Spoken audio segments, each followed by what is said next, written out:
सहारा India में निवेश करने वाले 10 करोड़ निवेशकों को आज बड़ी खुशखबरी मिली है। केंद्रीय गृह एवं सहकारिता मंत्री अमित शाह 18 जुलाई यानी मंगलवार को सहारा रिफंड पोर्टल लॉन्च कर दिया है। इस पोर्टल के जरिए सहारा में निवेश करने वाले निवेशकों के पैसे वापस मिलेंगे। इस रिफंड पोर्टल के जरिए उन निवेशकों की रकम वापस मिलेगी जिनके निवेश की मैच्योरिटी पूरी हो चुकी है। रिफंड पोर्टल पर निवेश के पैसे की वापसी से जुड़ी सभी जानकारियां उपलब्ध होगी। गौरतलब है कि सुप्रीम कोर्ट के फैसले के बाद ये एक्शन देखने को मिल रहा है। देश भर के लाखों निवेशकों के करोड़ों रुपए सहारा इंडिया में फंसा हुआ है। इसी दौरान अमित शाह का रिफंड पोर्टल का शुभारंभ करना यह संकेत है कि अब सहारा इंडिया में फंसे लोगों का पैसा वापस मिल पाएगा।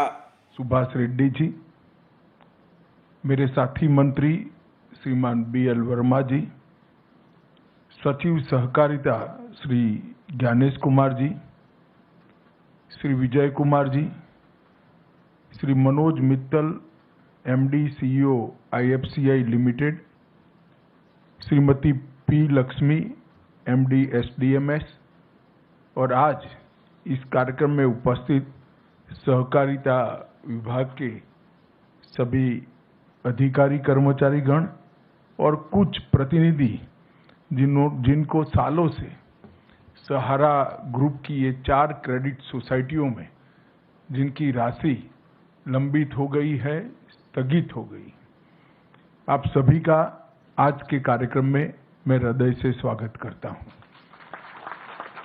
मित्रों, ये छोटा सा परंतु महत्वपूर्ण कार्यक्रम है। ये कार्यक्रम का महत्व 2 दृष्टि से है। एक तो करोड़ों ऐसे लोग जिनकी गाढ़ी कमाई एक 4 क्रेडिट कोऑपरेटिव सोसाइटियों के अंदर स्थगित हो गई। घोटाले का आरोप लगा, कोर्ट केस हुए, एडमिनिस्ट्रेटर अपॉइंट हो गए हैं। एडमिनिस्ट्रेटर अपॉइंट होते ही ED, इनकम टैक्स, अलग अलग सरकारी संस्थाओं ने अपने अटैचमेंट कर दिए और ये सब कानूनी लड़ाई में कहीं न कहीं जो निवेशक है, जिसने अपनी गाड़ी पसीने की कमाई इसमें लगाई है, इसके प्रति किसी का ध्यान नहीं जाता था। और ये कोई पहली ऐसी कहानी नहीं है। कहीं पर भी इस प्रकार के घोटाले का आरोप लगता है या घोटाले होते हैं तो तुरंत ही मल्टी एजेंसी सीजर हो जाता है। और मल्टी एजेंसी सीजर को मैं मानता हूं कि ब्रह्मा जी पर पृथ्वी पर आए तो इसको उठा नहीं सकते, क्योंकि कोई एजेंसी इसमें निवेशक का विचार नहीं करती, अपने अपने इंटरेस्ट का विचार करती है। और इसी के कारण एक बहुत बड़ी असुरक्षा की भावना और अविश्वास की भावना कोऑपरेटिव सोसाइटियों के प्रति बनी। जब मोदी जी ने एक निर्णय लिया कि इस देश में 70 करोड़ लोग ऐसे हैं जिनके पास पूंजी नहीं है, 70 करोड़ लोगों का ऐसा समूह जिनके पास पूंजी नहीं है, परंतु वो देश के विकास को कंट्रीब्यूट करना चाहता है, देश के विकास में अपना योगदान करना चाहता है, तो कैसे करे? जिनके पास पूंजी नहीं है और कुछ उद्यम करना चाहते हैं, जिनके पास पूंजी नहीं है कोई उद्योग डालना चाहते हैं, जिनके पास पूंजी नहीं है और कुछ प्रवृत्ति करना चाहते हैं, इनके लिए कोऑपरेटिव आंदोलन के अलावे और कोई रास्ता नहीं है। क्योंकि सहकारिता आंदोलन ही एकमात्र आंदोलन है कि जिसमें छोटी छोटी पूंजी का कुल योग बनाकर ढेर सारे लोगों को मिलाकर एक बड़ी पूंजी की निर्मित कर एक बड़ी चीज को साकार किया जा सकता है। मैं आज हमारे यहां जो दूध उत्पादन के क्षेत्र में कोऑपरेटिव क्रांति हुई है, उसका मैं जरूर उदाहरण देना चाहता हूं। सिर्फ गुजरात में 36 लाख बहनें हर रोज दूध का उत्पादन करती हैं और दूध का उत्पादन कर प्रोसेस कर इसको देश भर में और दुनिया भर में पहुंचाया जाता है। और ये 36 लाख बहनों में से एक भी बहन ने 100 रुपये से ज्यादा निवेश नहीं किया है, सिर्फ 100 रुपया। मगर 36 लाख बहनों ने 100 रुपया निवेश किया है। उसमें से अमूल बना, और आज वो बहनों की सालाना इनकम 60,000 करोड़ रुपया है। कोई कल्पना नहीं कर सकता कि 100 रुपये के निवेश से और 100 रुपये वाली 36 लाख महिलाओं, जिसमें से ज्यादातर एसएससी पास भी नहीं है, वो इकट्ठा होती हैं, कोऑपरेटिव सोसाइटीज बनाती हैं, फिर जिला कोऑपरेटिव यूनियन बनते हैं, फिर फेडरेशन बनता है, और अंत इसका ये आता है कि देश भर में दूध की कमी को वो महिलाएं समाप्त करती हैं और इसके साथ साथ 60,000 रुपये का इनकम सालाना वो करते हैं। अब इससे बड़ा कोई उदाहरण नहीं होता। और इसके आधार पर देश भर में कई सारे कोऑपरेटिव डेयरी के मॉडल बने हैं। अलग अलग राज्यों में, कर्नाटक में बना, मध्य प्रदेश में बना, मुंबई, महाराष्ट्र में बना, पटना में बना, बिहार में बना, और सफल मॉडल हुए। और इस सब का योग मिला लें तो 2.5 करोड़ बहनें आज पशुपालन कर कर देश की दूध की कमी को समाप्त भी कर रही हैं और जीडीपी में कंट्रीब्यूट भी कर रही हैं। ये तो उदाहरण हुआ एक सफल कोऑपरेटिव का, मगर कई बार घपले घोटाले के आरोप भी होते हैं। और जो छोटे छोटे लोग इसमें निवेश करते हैं, उनकी पूंजी जाया जाती है। सालों सालों तक, सहारा का ही उदाहरण ले दी, कितने सालों तक सुप्रीम कोर्ट में केस चला, सभी एजेंसियों ने इनकी प्रॉपर्टी सीज कर दी, अकाउंट सीज कर दे, एक सीजर हो तो उसका रास्ता निकाले, 7-8 एजेंसियों ने सीजर कर दिए। अब ऐसा जब होता है तो कोऑपरेटिव आंदोलन की विश्वसनीयता, क्रेडिट सोसाइटियों की विश्वसनीयता समाप्त होती है। इसलिए मोदी जी ने जो मंत्रालय बनाया, उसके बाद हमने इनिशिएटिव लिया, सभी स्टेक होल्डरों को बिठाया। इसमें आप लोगों को नहीं बिठाया था क्योंकि आपका रिप्रेजेंटेटिव मैं हूं। जो निवेश करता है उनको नहीं बुलाया था। हमने सेबी वालों को भी बुलाया, ईडी वालों को भी बुलाया, इनकम टैक्स वालों को भी बुलाया, सीरियस फ्रॉड ऑर्गेनाइजेशन वालों को भी बुलाया, सीबीआई वालों को भी बुलाया, और अधिवक्ताओं को भी बुलाया, लॉ ऑफिसर्स को भी बुलाया। सबके साथ मिलकर हमने कहा कि हम क्या एक ऐसी व्यवस्था कर सकते हैं जिससे सभी लोग अपने दावों के ऊपर उठकर जो छोटा निवेशक है इसकी चिंता कर सकते हैं।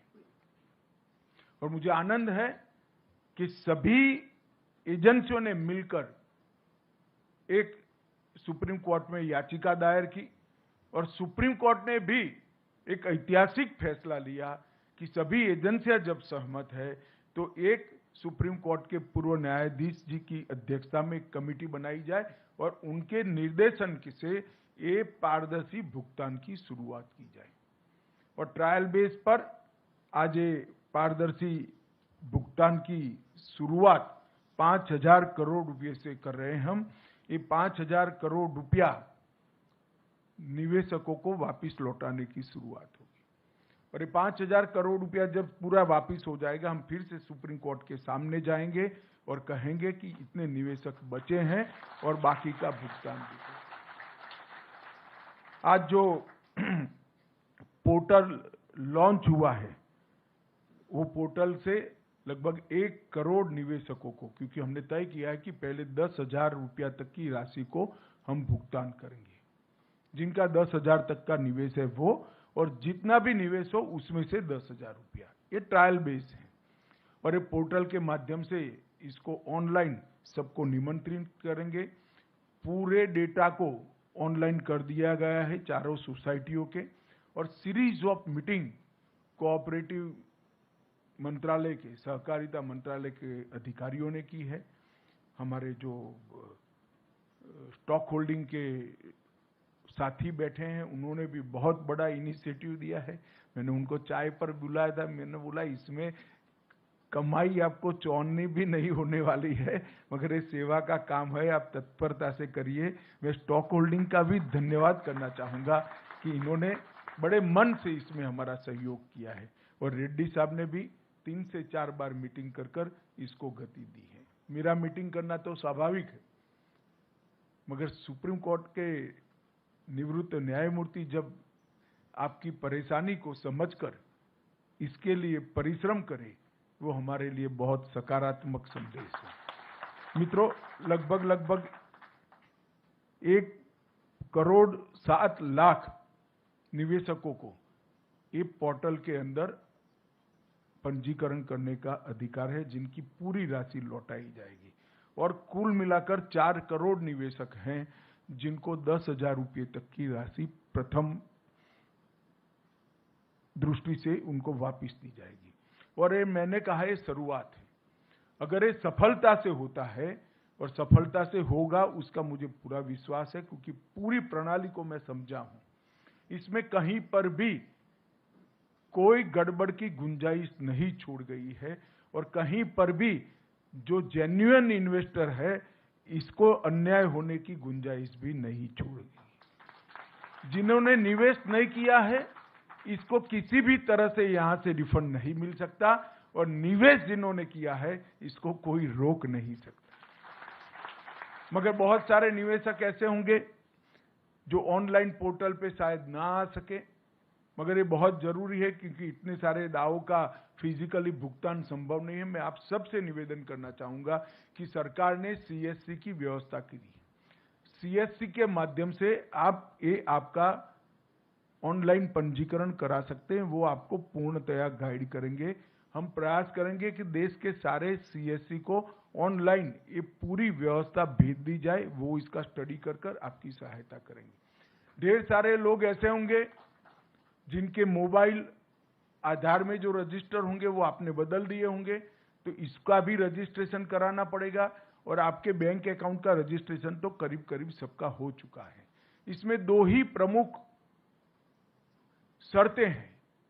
एक, आधार का रजिस्ट्रेशन आपके मोबाइल के साथ होना, और आधार का रजिस्ट्रेशन आपके बैंक अकाउंट के साथ होना। ये 2 जुड़ाव है तो सिर्फ आपको रिसीट का वर्णन ऑनलाइन भेज देना है और एक फॉर्म डाउनलोड कर सिग्नेचर कर फिर से वापस ऑनलाइन भेज देना है। आपके पास, मैं आपको विश्वास दिलाता हूं कि 45 दिन के अंदर पैसा आपके बैंक अकाउंट में जमा हो जाएगा। इसमें आप जरा भी चिंता मत करें। मित्रों, एक बहुत बड़ी शुरुआत है। देश में ढेर सारी क्रेडिट सोसाइटियों में घपले घोटाले हुए। पहली बार मोदी जी के नेतृत्व में इतने बड़े घोटालों में पारदर्शिता के साथ आज निवेशकों को पैसा देना शुरू हो रहा है। ये बहुत बड़ी उपलब्धि है जिसका मुझे कम से कम बहुत संतोष है और आनंद है कि आज करोड़ों लोगों को अपनी गाढ़ी कमाई के पैसे, गाढ़े पसीने की कमाई के पैसे वापस मिलने की शुरुआत होगी। और मैं आशा करता हूं कि 10,000 से 15,000, 15,000 से 20,000 लगभग छोटे निवेशकों को गिन ले तो 30,000 तक के निवेशक ले लेते हैं हम, तो लगभग 2.5 करोड़ लोगों को अपना पैसा वापस मिलेगा। ये बहुत बड़ी उपलब्धि है। आज मैं फिर से एक बार न्यायमूर्ति सुभाष रेड्डी जी, स्टॉक होल्डिंग के सारे हमारे अधिकारी हैं जिसने इसमें बहुत मेहनत की है, ये सभी का सहकारिता मंत्रालय की ओर से और आप सभी की ओर से हृदय से धन्यवाद करता हूं। और सहारा ग्रुप कोऑपरेटिव सोसाइटी के करोड़ों निवेशकों को भी आज मैं बहुत बधाई देना चाहता हूं कि एक रास्ता प्रशस्त हो गया है जिससे आपका पैसा वापस आएगा और आपके उपयोग में आएगा। आप सभी को बहुत बधाई और धन्यवाद।